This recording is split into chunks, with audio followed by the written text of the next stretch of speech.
Iulian, thank you so much for taking the time to chat about your passion for art. We met for the first time at your wonderful exhibition in Monaco, where I was able to view the very special works on display and begin to understand the creativity and complexity of your photography. It would be interesting to learn something about your art education, your creative journey, and the artists that have inspired you. So tell me, how and when did you become involved in art? First of all, Paul, thank you for having me. It is a pleasure. Everything started at the age of 10 years old. When I was a kid, my father saw that I was drawing a little bit home, and he put me in an art school. I studied art in Romania for 8 years, and then I had a degree in art, in visual communication, here in Nice, in France. So this is kind of my background. I believe your art education, when, as you said, from the age of 10, covered quite a few different subjects. Can you just sort of explain that? What subjects did you do at school during that learning process and at university? In art school, we studied, first of all the techniques of art, of visual art, sculpture, sketching, drawing portraits, for example, painting, and also a lot of art history, because you cannot be an artist without having a background of art history. And interesting about background, tell me a little bit about your family. Were they involved in art? Or did your parents enjoy art? Did they actually have the expertise to create art themselves? My parents, they loved art, especially my father. He was painting at home, and my father, he's also a poet. He had a library full of books, especially art books that I was picking when I was young, and this definitely helped me to find a taste and develop the taste in art. And are there particular artists, because I know you cover quite a wide, sort of when you look back from a history point of view, you've covered quite a wide period of subjects that have interested you. Which sort of areas, which periods of art do you particularly like? Definitely the Renaissance and Baroque, especially Baroque. I love the Baroque period, and also a little bit more modern with Surrealism and Postmodernism. That I found some artists quite interesting. And in those particular periods that you've just mentioned, sort of Renaissance and also more latterly in Surrealism, are there specific artists that you really love, that they've inspired you? In Renaissance, I like Fra Angelico and Fra Filippo Lippi. I also like Raphael very much. This is in Renaissance. In Baroque, definitely Rubens, the master of Baroque. And well, there are many others, of course. I also like Flamand artists in Renaissance like Van Eyck, Weiden, and so on. In Surrealism, of course, Magritte and Dali. And for modernism, we can tell, of course, about the most famous sculpture of 20th century, Constantin Brâncuși, that inspired me a lot, especially that he's Romanian. So yeah, these are... You've mentioned a few artists, all of them I'm a great admirer of, particularly Brancusi, a wonderful artist, and when you see a Brancusi, you know immediately it's by Brancusi. And one of the exhibitions I'm very keen to go and see is the Vermeer exhibition in Holland that is currently on. And I imagine it'll be quite difficult to go and see it, actually, because it'll be so popular. Yeah. Your recent photographic work is really unusual. It is completely shot underwater. Can you explain to us, or please explain to us, what inspired you to do this, and how you created and managed the entire process? I visit a lot of cities in Italy because I love art and I love the Italian masters. During these trips, especially in the cathedrals, I've been fascinated about the domes of the cathedrals in Italy, where you have these amazing paintings on the ceilings of the cathedrals.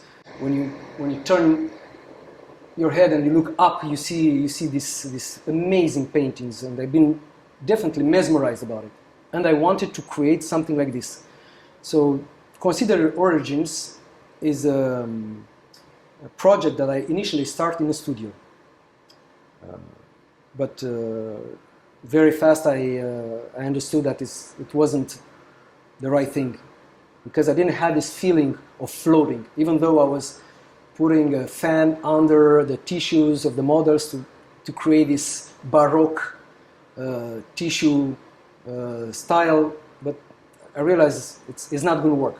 So I already did underwater shooting. I think first time I did underwater shooting, it was in 2009, when I started to put models with dresses in a pool. Was that sorry to ask you sort of in full flow, sorry for the pun, but was that a similar type of approach to the work? No. Was it biblical and so on, or was Not it at all, quite not different? at all. I was just experiencing the underwater photography. So I already knew a little bit how it works, and I said, okay, I will do the same project underwater. So it sounds crazy because I shoot with a lot of models in the same time. I think the Massacre of the Innocent, there were like 12 models. It was kind of complicated. The Massacre of the Innocent, which is a complex work, a fascinating work. Can you explain a little bit about the work?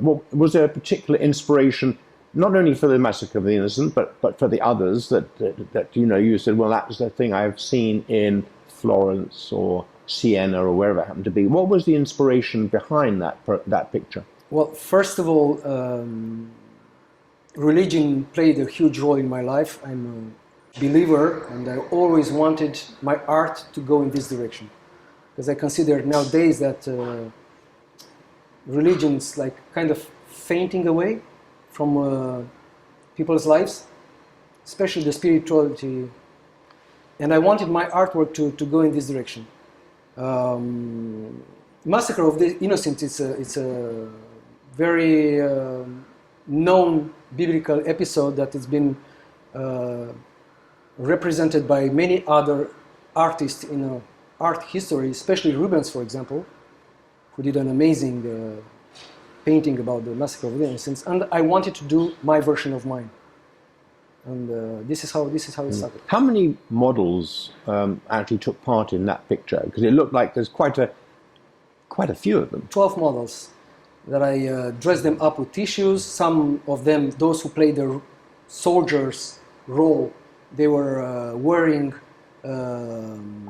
metal armor, metal shields and metal swords, for example. It was very stressful for me because they were underwater and they had to go at the surface, and with all the weight. How long would they have been underwater for at times? Because it looks like, to put everybody in the position that you wanted them to be in, and to get their, if possible, their clothes ready, their armor ready, and so on. How long would they have been underwater? Well, first of all, you need to know that we were practicing out of the pool. So I was putting them in the position and explaining them exactly what I wanted, and each had a role. And then we were going underwater. The problem is that what you practice out of the pool and once in the pool is not the same thing.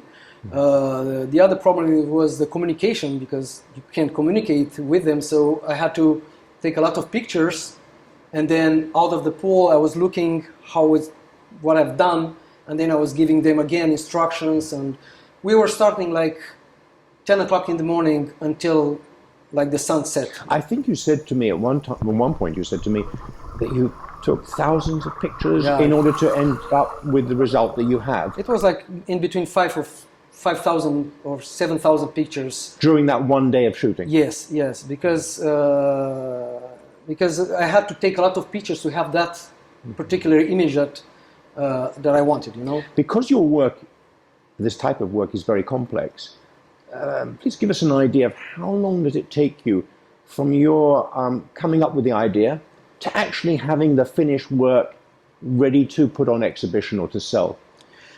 Well, the work of finding the inspiration and putting everything on the paper and doing some sketches, decide about a scene can take like weeks, you know, because you want to be sure to do the right thing before you mobilize everybody and you shoot.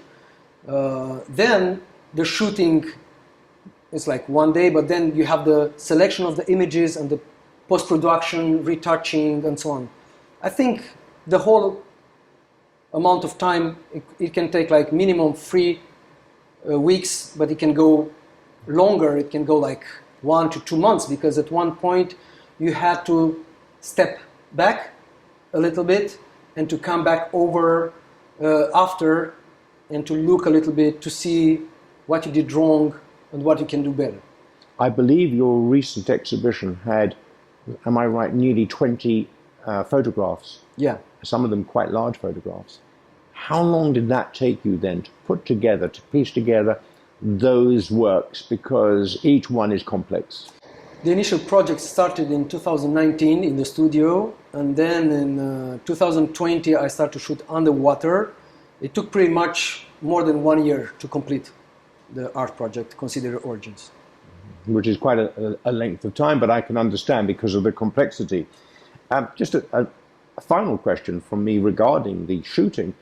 Because the models are underwater, and there's quite a few of them, you know, at the same time, what steps did you have to do to make sure they were safe during the photographic sessions that you had during that day? Right. Well, first of all, when I selected the models, I asked them particularly to be able to hold the breath minimum 30 seconds. This was the main criteria for the shootings, underwater shootings.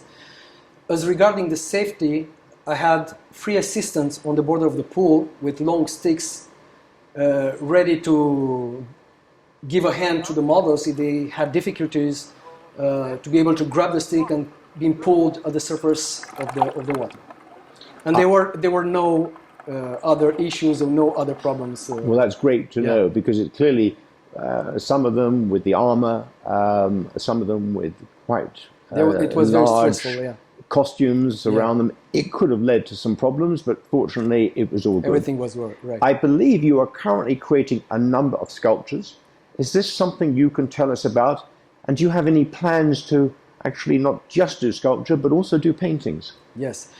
This project, Consider Origins, it was challenging for me, and I realized that you're not free from all the decision on all the process, because you kind of depend on the scene, depend on the models, then you depend on the post-processing or the quality of the printing and so on. So I wanted to go back to classical art, and I start to do sculpting again. I'm using new materials of sculpting, not like classical stone, wood or metal. I'm using this resin clay that you mixed, and it dries by itself on 24 hours. You don't need to put it in an oven to bake it. It doesn't crack, it doesn't shrink. You can leave it outside in the sunlight, or you can put it in underwater. And this project on sculpting that I started already, it's very much influenced by the religion again, and especially the life of hermits that fascinates me since I was a So teenager. is that theme of hermits for your sculptures and your paintings? Yes, definitely, because I start painting again, huge canvas, and it's also inspired by the life of hermits. And when do you hope that we will see the sculptures, the paintings? I mean, is this something that will be in the next few months, or are we talking about a longer period? The sculpting project, I hope to be able to finish it until the end of the summer, and to plan exposition by the end of the year. Well, it'll be fascinating to see it, and we look forward to that. Thank you so much for providing us with a better understanding of your art. I, of course, look forward to seeing Thank you. the future sculptures, the paintings, because it has been a pleasure seeing the work so far, particularly your recent exhibition. So thank you so much for being with us today. Thank you, Paul. Thank you so much.